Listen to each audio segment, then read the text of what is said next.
Hello. Wanted to make a video today talking about some of the games that I've been working on over the past years, which I've abandoned, frankly. I've always had this thing with my game development where I like to say that like 90% of the work that I do, I throw it out. And I've never really calculated it to see if that's correct, but it feels right.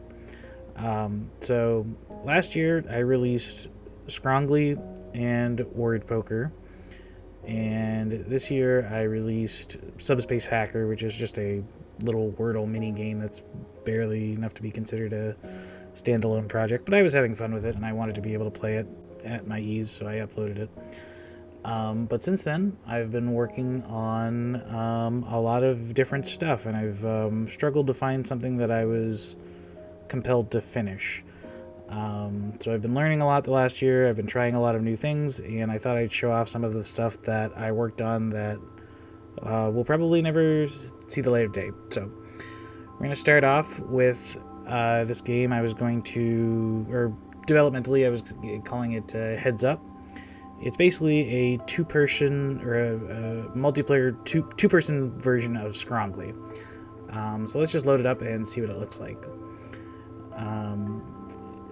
This was the first project I worked on after Word Poker. Almost instantly after I finished up all the bugs in Word Poker, I started working on this game. It was an exciting time for me because I had just learned how to make multiplayer games, and I really enjoy the feeling of being able to make games with play games with my friends, and so this was the next thing that I wanted to do. So it automatically goes into a game here because that's just how I had it set up in the development environment. But basically, this was going to be a game where you could have custom lobbies with just two people, or just a quick play option, which is what this just automatically does to get two people into a game. Like I said, it's just a multiplayer version of Scrongly. So you would do things like discard cards, try to make a good hand. Let's see if we can't get a full house on this guy. And over here, he started with a straight, so we could probably play that. So both players would lock in their hands. And you can tell on the right side here, there's these little indicators for suits. So I was going to have some suit mechanics. This was going to be like I was going to have the subtitle of this game be Battle Poker. So the four suits would act as different stat modifiers. Spades, and this is the order in which they're like calculated in the battle phase, which I'll show you here in a second. Spades would provide block, which basically meant damage from clubs, which is the suit that does damage, couldn't get through. Kind of like block and Slay the Spire or other roguelikes. Clubs is just damage. Hearts is self-healing, and diamonds would generate currency for you to use in the shop, similar to Scrongly. So let's lock in the full house. Both players would see the other person's hand, and it would show the winner, and then it would slowly go through the process of like calculating who did what damage, and then at the end of your turn, your block goes away, and you start a new round. And then the idea was there was going to be it would go until one person ran out of health, and the rounds would increment each time, and there would be 3 hands per round. And each round would generate 3 random suits. So the first suit was diamonds, then spades, then hearts. And so this round went to the opponent. That's why it's red here and green here. It's blue here because this is the current player's turn. And so spades would be doubled on this one. So it was just a little way of kind of having a little bit of information that, like, hey, maybe clubs aren't going to be this strong this turn because spades are a little bit. So it mixes the flavor of the game up each round, and you have to think forward, like, oh, I don't, maybe I want to spend all my diamonds here, but then your opponent might think, hey, if he's going to go all diamonds, I can just play all my clubs, get in a big attack. So I thought that would make some interesting gameplay dynamics. But that's basically all of the game that I have implemented. I was working on the shop, and that's when I got kind of discouraged on this one. I started to run into problems with design where I was kind of practicing with this a lot, and I don't think it was something that couldn't be overcome, but it's tough to balance something like this where it's so chaotic. I mean, I had the players start with 500 health each, but if somebody just draws a club straight flush, which isn't unheard of when you're drawing 7 cards and you can discard 3 or 4 each time. Somebody might just die, and there's ways to balance that, and there's ways to mitigate that kind of stuff. But it wasn't feeling like it was a real. It felt more RNG than I wanted, and I was struggling, and I was designing, and I was trying to figure out how to overcome that. And I think I got caught in a loop where I was over designing and under working on the game, and it kind of it just made me kind of abandon it, frankly. And that's that's what I'm here to talk about, and that's what I've been doing a lot of. So I'm kind of, in making this video, I'm hashing out my thoughts on all of these different projects that I worked on. So that was the one right after Word Poker, and so let's stop that.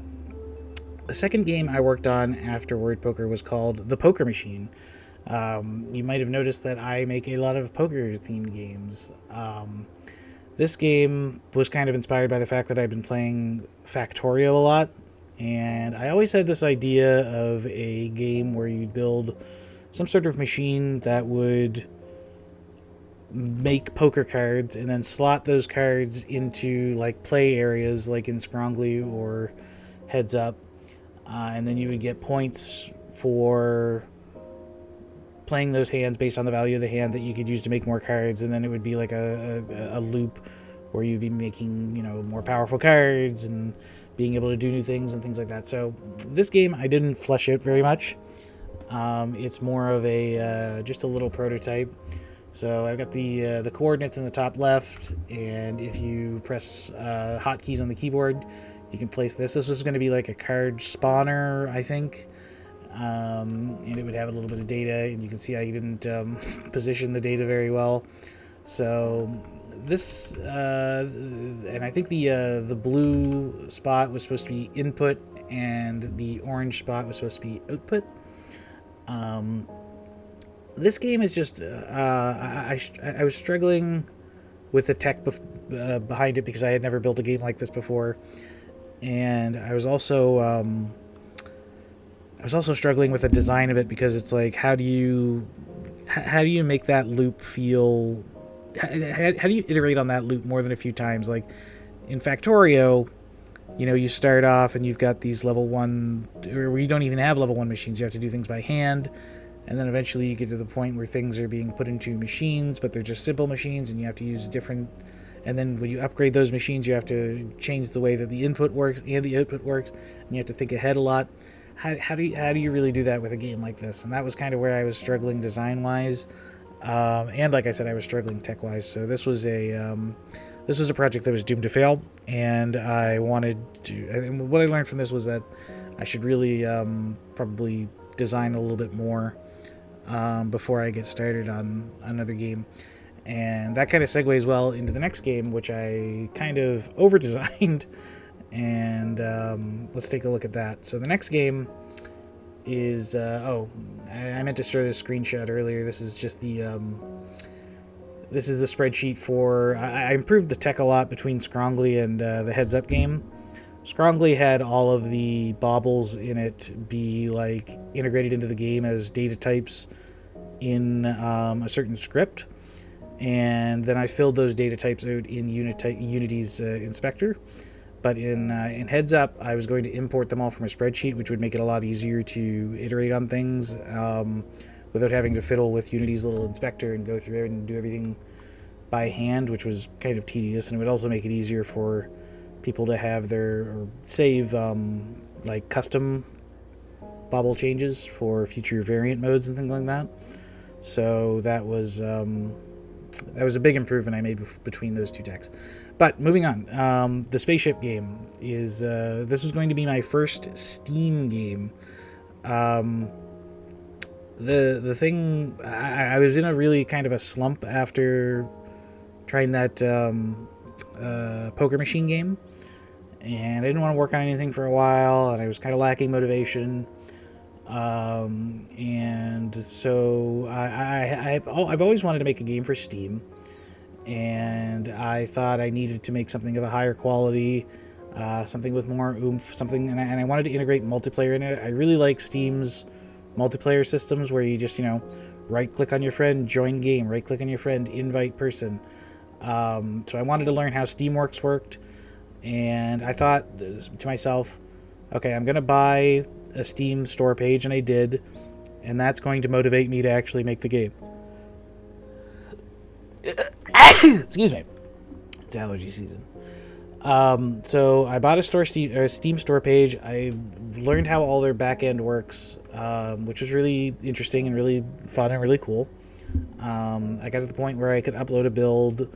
I was making, cover art and things like that. I had the game all designed, and I had some functionality implemented. But yeah, this was the design document that I wrote for the game. Some little mock-ups of different systems. I guess I should explain the game. The idea was, I'd been playing a lot of Hunt Showdown. I wanted to make a simple extraction game. And the idea being that you were a crew of, I think I was going to set the max at 4 people, and there was going to be up to 4 teams in the game, so a maximum of 16 people per game. And the idea was that you would have a spaceship.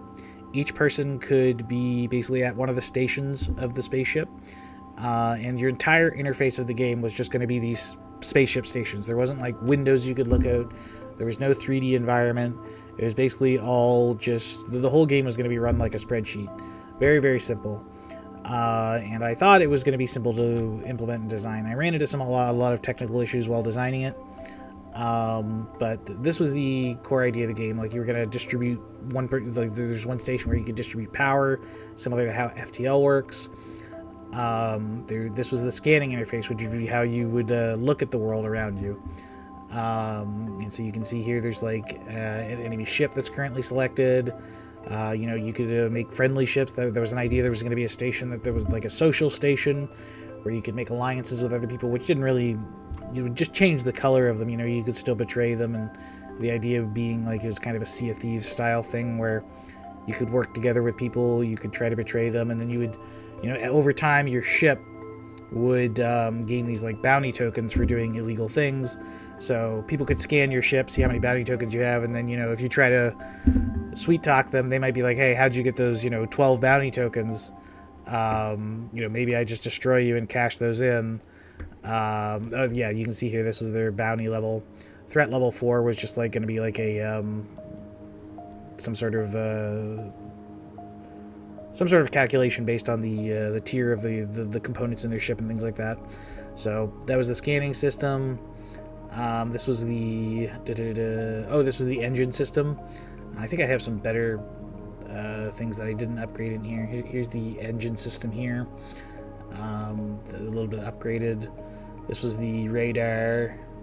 This was the shield interface, and this was just some stuff I was making for the interface. I was going to do it in my typical 640 by 360 style, but yeah, so here's the actual game in Unity.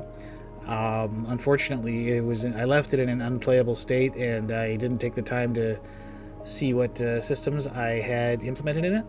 So it's basically unplayable. Nothing really you can do with it at the moment.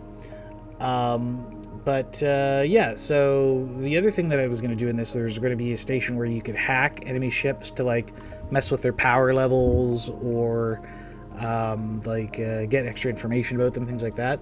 So, and the way I was going to do that system was basically just you chose a password at the start or the game. There had to be a 5-letter word, and then it was going to be you were going to have to play Wordle in order to hack the enemy password. So I ended up actually implementing this, and I had so much fun with my own little Wordle implementation that I actually made this into a standalone game, and so that's where Subspace Hacker came from. And so that's what basically came of that project. So that was the Subspace Crew. The next game I worked on was a little bit different. This one was called Nightwalk. I was going on these night walks, maybe unsurprisingly, at the time, and I just really liked the winter aesthetic, being outside, walking in the cold and in the night. And so I wanted to make a little like short walking simulator style experience. And so I was learning some 3D stuff, learning about lighting, fog, bloom, which you can tell I was struggling with. I got this cube to bloom up pretty good, but it only worked when you were close to it, and I was struggling to figure out. Basically, this was too much tech to learn in one game, and it was kind of just a little project that I didn't that I never ended up finishing. I guess I should have expanded on Subspace Crew. The reason I abandoned that game was I guess it was just too much. I over-designed it, and I had too many things that I needed to work on, and realized it was going to be a much bigger project than I had initially assumed. And again, some of the tech I wasn't ready for. And so in this game, this was kind of a similar situation, except, I kept the scope small. I did make these 3D models for this little sidewalk and this electric pole. 3D modeling is one of those things that I really kind of enjoy doing, but I never... I don't do it enough. It's very... I enjoy it when it's something simple and something I can envision quite well. Low poly stuff I like doing. Anything more complex, and I get pretty easily overwhelmed.